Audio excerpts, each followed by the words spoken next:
Hi friends, என்னென்னு பார்த்தீங்கன்னா கீழா நெல்லி செடி தான் ஃப்ரெண்ட்ஸ் பறிச்சாந்து வச்சுருக்கோம்.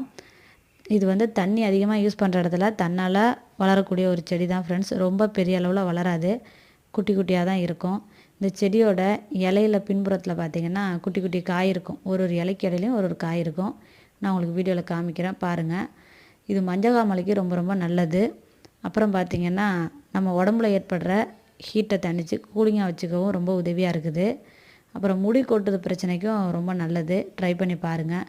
இதை எப்படி யூஸ் பண்ணுறதுன்னு பார்த்தீங்கன்னா, நம்ம நார்மலாக பொடியாகவும் செஞ்சு யூஸ் பண்ணலாம். அப்புறம் பார்த்திங்கன்னா இந்த கீழா நெல்லி இலைய ஒரு 20 மில்லி எடுத்து தயிரில் கொஞ்சம் ஜீரகம் சேர்த்து அரைச்சி நம்ம அதை குடிச்சிட்டு வந்தோம் அப்படின்னு பார்த்திங்கன்னா, வெயில் நாளில் ஏற்படுற இந்த சிறுநீர் இடத்துல எரிச்சல் இருக்கும்ல, அதுக்கெல்லாமே ரொம்ப நல்லது.